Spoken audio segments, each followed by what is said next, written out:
This is Zoe Sin.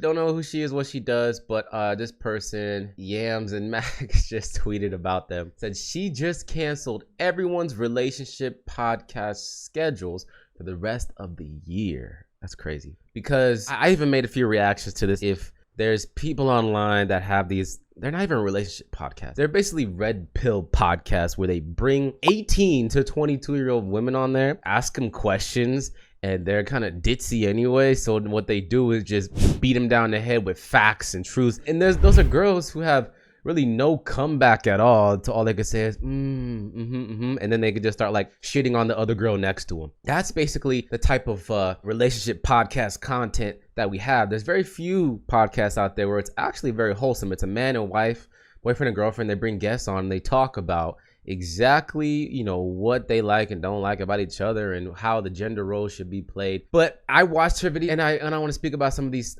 facts, some of these points that she goes over, because a lot of them are very, very true. So let's take a look. Here's the simplest dating advice you'll ever need in your life, but most of you won't listen because you guys like to argue and complain about stupid shit that is very easy to understand. That person that has inconsistent communication with you just doesn't like you that much. That person that ghosted you isn't a bad person. They just became uninterested or found someone else. Move on, find someone else to text you. Facts. And it's a shame because a lot of the preconceived notions about double texting or following up can now label the other person as too damn needy, when it's like, yo, we were having a great conversation. I was interested. You were interested. I'm just making sure, you know, you still on this planet Earth, and you know, we can continue the conversation. And why'd you stop the conversation? But this peak era of the Tinders, the Bumbles, the Hinges, and then TikTok mixed in there, it's just a big bad melting pot of people trying to say like, this, it went from being you thirsty to like, this person's needy. They're gonna end up being crazy if I keep talking to them. Like, damn, give me some breathing space. Like, I'm giving you breathing space, but you ain't rolled back in about like 48 hours. So, you know, I'm just saying, you know, what's good. So yeah, let's keep going. If your partner cheated on you, leave them. And if you don't leave them, which most of you won't because most of you lack standards and self-respect, shut up about it, stop hanging it over their head, and learn how to work through it together. Or else, move on. Facts. I believe in second chances, especially when you're young. You know, you with that person that you was with for like, you know, straight 4 years straight. Somebody do somebody wrong on like the 5th year. It's like, damn, you know, I just want to see what options was out there. Those options ain't work for me. You know, I apologize, I cheated. Okay, take them back, weigh the pros and cons, and don't hold it over their head forever. You know, kind of give them a little jab reminder that they did you wrong, and like, yo, I can't trust you right now. You did this to me. You should respect and understand the boundaries when it comes to now you interacting with the opposite sex. But over time, yes, let it go, okay? I've been done wrong as an older guy, you know what I'm saying? I still have to deal with those boundaries because I found out a lot of like crazy stuff that I had to find out behind my back. A couple of instances behind my back, and I was like, yo, this is now second, third, fourth, fifth chance type shit. I would just have to hold my boundaries now forever. You know what I'm saying? Yeah. If a man does not want to pay all your bills and wants to go 50-50, that doesn't make him a bum, that doesn't make him a bad guy, that doesn't make him a little boy. He's still a man, just a man with different interests and goals in life. Go find you someone who will. There's 8 billion people in the world. I promise you can find one. That woman. Woo! Hold up. And she ain't done. Hold on, but yo, let me feed Zoe Sin some grapes right now. Here you go, shorty. You deserve to be treated like a queen. You deserve to be treated like you straight out of Egypt, and you sitting on your lounging chair getting fanned and feeding grapes, because that was the most cold-hearted fact and misconstrued argument that could have been summarized in that type of way. I'm not gonna go into details with y'all. Any of y'all interested in this, y'all know the argument, man, the 50-50 argument. I made a video about it last year when Glorilla says if you a couple, go 50-50. What's the fucking big deal? Go 50-50, okay? So I think that you should go 50-50 when y'all are in that committed relationship. And if she working and you working and y'all making close to the same amount of money, what's the problem with going 50-50. A man should be able to ask a woman like, yo, these are my standards. You know what I'm saying? Like, I want to go 50-50 with you. You have a great job. I make a great income. Like, why can't you pay the mortgage this month? I pay the mortgage next month. Whoever goes to dinner and gets the check, or whoever asked to go to dinner pays the check. If I ask you to go to dinner, I'll pay for it because I really want to go here. She really want to go somewhere. If you guys don't have casual date nights, if it's a special date night, dog, pay the bill. But if it's casual, if y'all the type of couple that eats out every fucking other day, y'all going to a restaurant, y'all getting Uber Eats, they'll split that shit. You buy the Uber Eats and pay the fees this time. I'll buy the Uber Eats and pay the fees in 2 days. You buy the dinner. I'll buy the dinner next Friday. 50-50 just means that I want to know my woman's a boss. If I'm paying for every single thing and we've only been dating for 2-3 months, that's not a long time, and you end up leaving me, we have a falling out, yo, I'm out. I gotta take all that as an L. I'm out those investment of time, not just money. If I'm spending all my money on a chick, I really like her in those instances. I really, really like her. And for just fall out, do some type of shit like, yo, all right, deuces. You know, I lost my money. Now I'm like bitter, you know what I'm saying, towards the next chick, you know.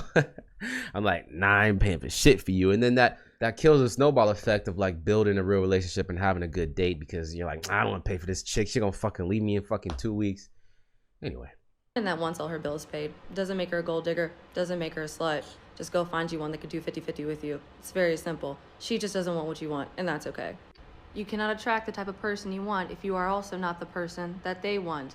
Get off the couch if you want a gym rat. Open up a fucking book if you want someone who reads books a lot. It's very simple. Men aren't shit, your standards are. You attract what you are. So maybe it's time to do some self-reflection. And she's not even biased because she's a woman. You know what I'm saying? She going to both sides of the spectrum. You know what I'm saying?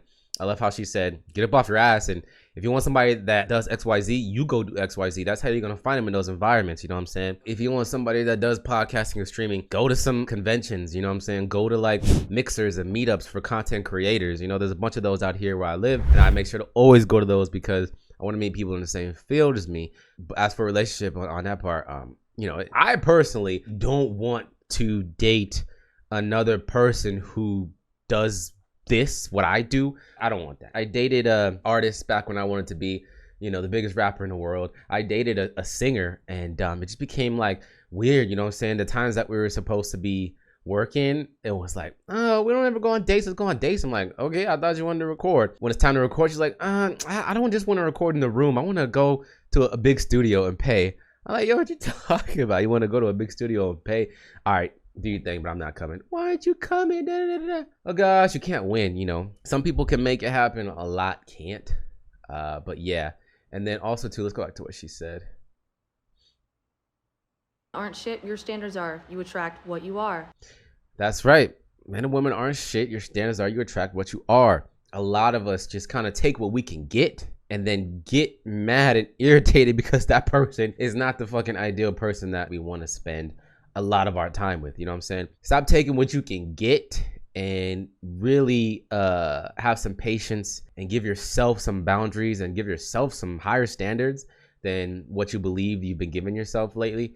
And you'll get better quality women, and women, you'll get better quality men if you give yourself some standards. Such as the not having sex on the first date, as tempting as it is, man. You have sex on our first date, yeah, it feels great. Some people can make it work, but you have sex on the first date, you kind of give already what the whole chase is. You know what I'm saying? How you gonna chase somebody? Like, I already smashed, you know what I'm saying? She pissed me off today, so fuck her, I already smashed, you know what I'm saying? Or like, he pissed me off, I got another guy on my Bumble account, I'm gonna hit him up, so I already smashed him anyway. Like, what else do I gotta chase? Or what else do I have to like have him chase about me? Yeah. So maybe it's time to do some self-reflection. Most men under 30 don't have their shit together, and that's okay. Stop letting social media fill up your head with these unrealistic standards. This one is gonna ruffle some feathers. Men have it way harder in life than we do, especially when it comes to money. So stop being a 25-year-old woman wondering why this 25-year-old man can't bust his coochie open online for $10,000 a month. It just does not work that way for men. Wow. Where has she been this whole time? You know what I'm saying? The dynamic, you know, ever since 2020 of the expected income levels of men and women have been on a big teeter-totter. and the scale just weighs the other way. You know what I'm saying? I've said this many times. I stay in Vegas. You know what I'm saying? I stay in Las Vegas. And oh my goodness, Las Vegas is the place of delusions, clout chasing, and also you constantly compare like who you are gonna be with out in the city based on their public social status or even like their just independent status if they're not anybody famous, man. I can't tell you how many women and even guys I know that will only want to fuck with people who have big social media numbers or who have seen them walk around with jewelry and watches and throwing money in the club on their birthdays, hanging out. They know this celebrity, they know that club promoter, that club owner, they know this restaurant owner. Oh, so let's go fuck with them. Anybody else, if you're not one of those that would look as like top tier, if you're not looking like you making money in Las Vegas, you really won't get the time of day from the women or men inside of the women inside of these circles of content creation and entertainment, basically. Everything entertainment, man. Singers, rappers, club owners, restaurant owners. You still got to entertain with the food that you have, whatever the case may be. A lot of times you're judged and you're not going to get the time of day if you're not making money. But speaking to the OnlyFans reference, I don't know a lot of OnlyFans chicks. Obviously, the OnlyFans chicks are kicking it with their girls on yachts and linking up with rich guys who have fucking gave them a private message of like $5,000 just for a little bit of their time. You know, it kind of goes hand in hand. OnlyFans girls, I hope that they should be aware that like, yeah, this regular guy that I know that's 25 is not gonna be making a lot of money if he's not already owning a business, property, whatever the case may be. Because I'm the fucking one on OnlyFans. I'm a female with different things in between my legs, and I could utilize that and use it to my advantage and capitalize off of that. Yeah, so I hope, you know, as the years go on, that OnlyFans creators should know you have what regular men in your city don't. Okay, you have the access to what they don't. You have the resources. Okay, they don't have those resources. Let's keep going. We're almost done here. Believe people when they show you who they are, the first time. You do not get to choose or change the way someone decides to love you. You simply sit down, shut up, observe, and decide whether you want to participate in the way that they love or not. At the end of the day, we are all humans who have imperfect designs, so stop trying to find that perfect person. They don't exist, and that thing you hate about them, you probably hate about yourself.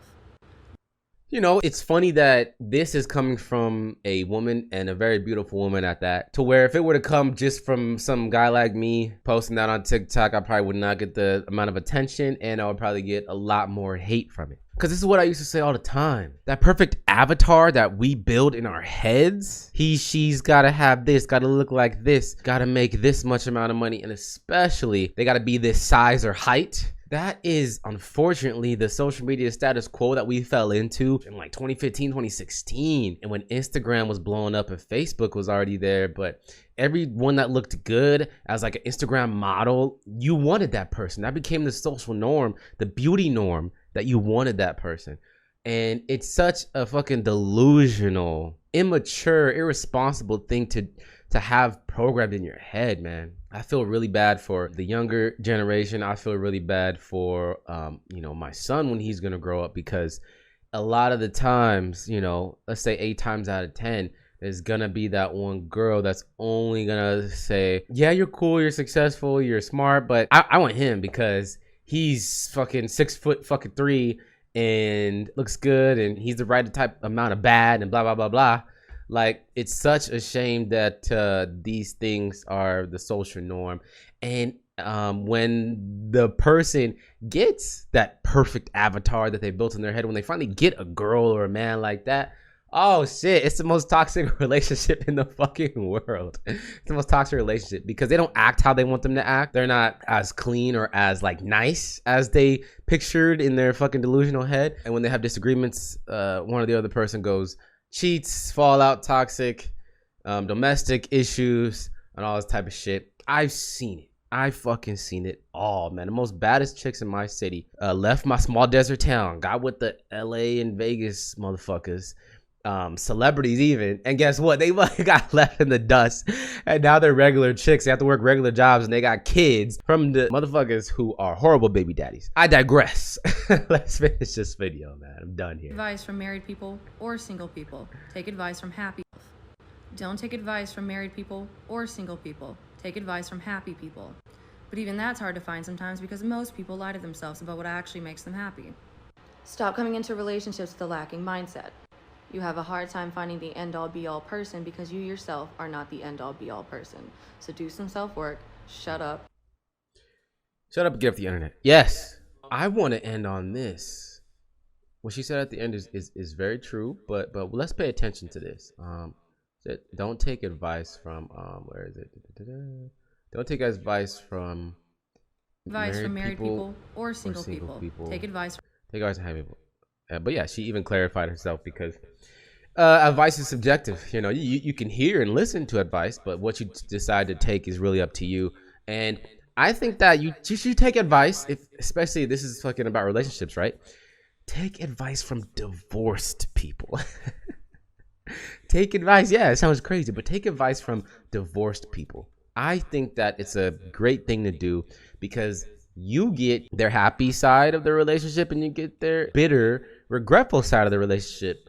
They're not going to be biased to one thing because if a person, come on now, like use your brain. If a person that's divorced or just broken up, but they've been in like 4 marriages and they've been in like 30 relationships, all they can do is talk shit about the other party.